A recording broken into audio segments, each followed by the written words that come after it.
property. Welcome back to Empire Builders. Today we're joined by Lillie Cawthorn and we're talking industrial property, and whether you're male or female, it's certainly an investing vehicle that potentially you could be using. So I guess, when do you start looking at industrial? Is it something that, a lot of us start investing at maybe 20 or 22 and we get into residential. Is there anything to stop you from doing industrial straight away? Absolutely not. You just need to get your deposit together. Most financial banks, lending financial places, they will want around about 30 to 40% of an industrial property. Up until the end of last year, when my book came out, you could still buy a small unit factory under $400,000 in the Sydney area. When you think that it's hard to buy a house in the Sydney area under $1 million, it's much easier to get into industrial than it is to residential. So if you can save up, 80 to 100,000, and then, or if you're lucky enough to have inherited it, and then you just go along and start looking. So even though the deposit is more expensive, or it's more amount of money, like 30 or 40% potentially, because the cost of acquisition is maybe only a few hundred versus $1 million. That's right. Then even young people can potentially get in there younger. Absolutely. And I guess, because sometimes the interest rate's slightly higher, but again, you're going to get a higher percentage of rental income anyway, aren't you? Well, it's interesting how it works, because the lower the cost of money, the higher the price of buildings.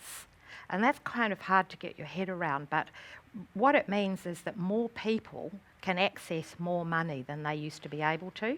So they go out and they buy all the available buildings, and that pushes the building price up. And that's exactly what we're seeing in Sydney at the moment. There's been no developers developing new industrial parks or small strata unit factories here since the global financial crisis, because they're simply not getting enough rental return. Developers want big rental return. They're not happy with 7 to 9% that someone like I'm happy with. They want a lot more than that. So until they can get that sort of return, they won't build anything, and we don't have enough factories at the moment, and we've got a lot of people wanting to buy. So that pushes the price up. But you're quite right, it's still an easier thing to get into for a young person than to try and get a deposit together for a house. And less mortgage, of course, and your income off your factory will pay your mortgage off. Sounds good. Now, obviously on TV and I guess in the press, we see all these big residential experts, no matter what country you are and around the world. Are there many industrial experts that people might know, or you might know? There's not. There's very, very few. I know about 3 in the Sydney area. Apart from the big overseas conglomerates, that are all around the world, but they've got a very impersonal face, and I think they're scary for someone. A timid investor would rather deal with one person that they're going to be dealing with for a long time. That's how I felt anyway. To go to a very huge international company and your account manager or your client manager is an impersonal face. I don't like investing that way. I want to have relationships with people I trust. So we've got Borden's Industrial, which is one of the biggest ones in Sydney. There's another much bigger one down in Melbourne, and there's a few smaller ones around Sydney, but that's really all I know. And around the world, I actually have residential properties. So I've got residential properties in the United States and in France, and I did have in New Zealand, but I've now sold out of there. So industrial, I only know Australia. Okay. And so what kind of lessons are you trying to learn from those experts? Well, the very first thing is I want someone with their finger on the financial pulse. So that's number one expert, is to have a really good finance person. And it has to be a finance person who's already investing themselves, so they know what they're talking about. I don't want my $60,000 a year accountant telling me what I should or shouldn't invest in, because he's clearly not investing himself. So that's the first thing I look for. Secondly, the agent that advises me on industrial factories must be in the know, and that means they must be only doing that. So I don't want an agent who's just Googled and found a factory, but really housing is their thing. So an expert in the field. The same with a solicitor, because there's quite a big difference in looking at an industrial lease and a residential lease. And if your solicitor is only used to residential conveyancing, he can make some big mistakes and cost you a lot of money and ultimately lose you the building. So those sorts of people are really important. And of course, once you start getting getting your money together, you want your financial advisor to advise even more where and how to reinvest, because the ultimate goal for me is to retire with a lot of money so that I can travel the That's not a bad world. retirement plan. Yeah, so that's the reason I'm doing it. So I always say to people, don't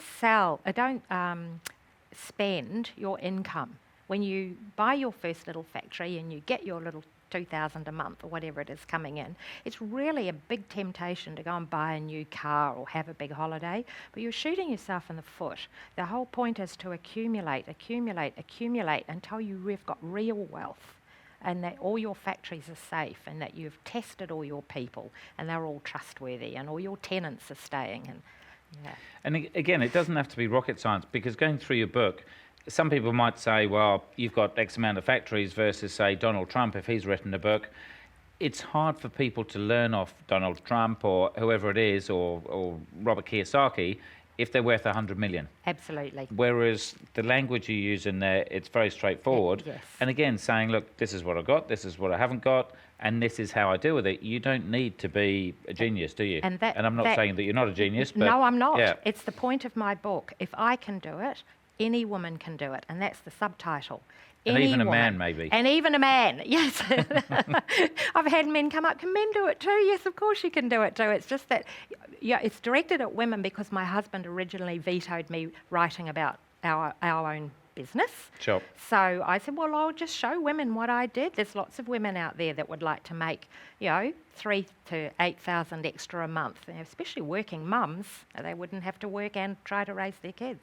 Yeah. So, and I deliberately keep it simple. I can't stand business jargon. I can't stand something simple being made complicated.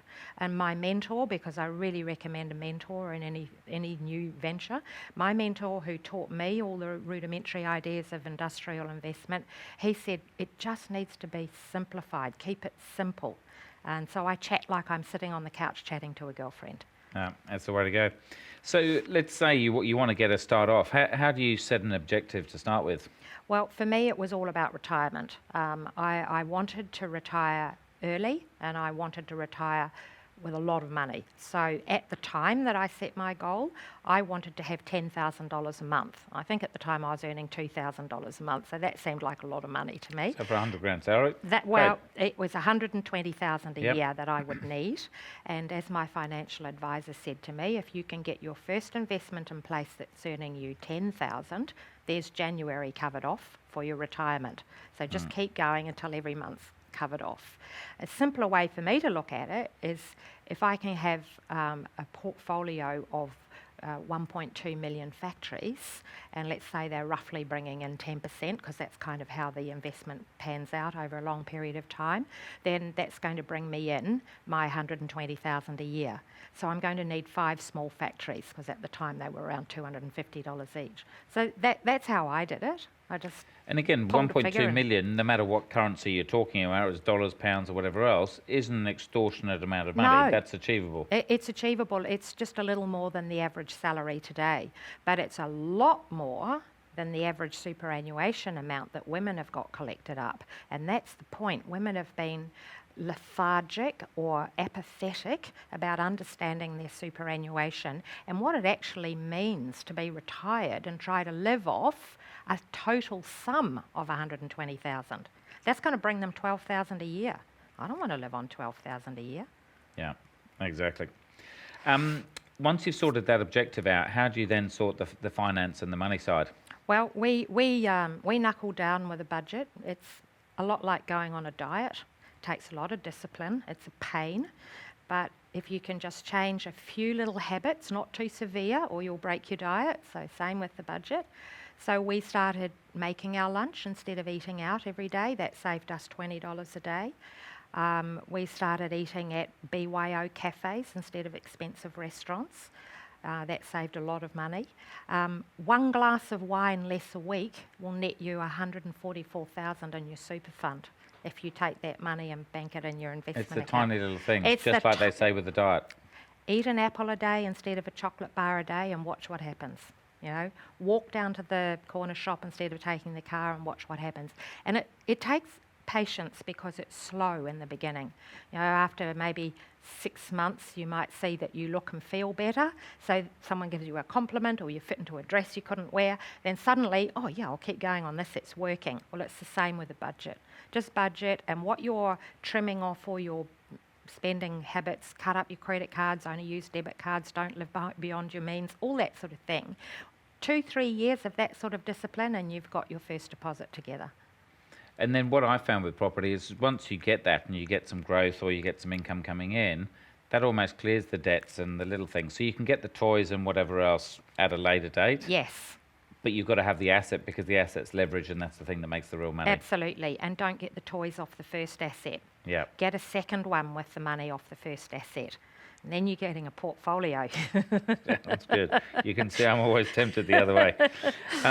So, you know, you started to get some money together. You know nothing about industrial. How do you start researching it? And again, there's lots of different markets all around the world. Yes, well, I'm hoping that they'll go to my book because it's all written in there what to do. Good. But these days it's easy. You Google it. Just jump online and Google small sexy factory, you know, and put your budget in. And there are online search engines like commercialrealestate.com.au.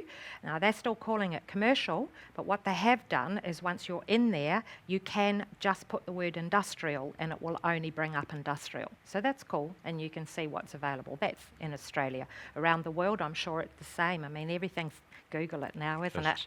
That's the answer. Yeah. So if you want the answer, just Google it. But look, start off with industrial property, start having a look around. But join us after the break as we'll get more in depth about how do you build yourself an industrial property portfolio. We'll be back soon.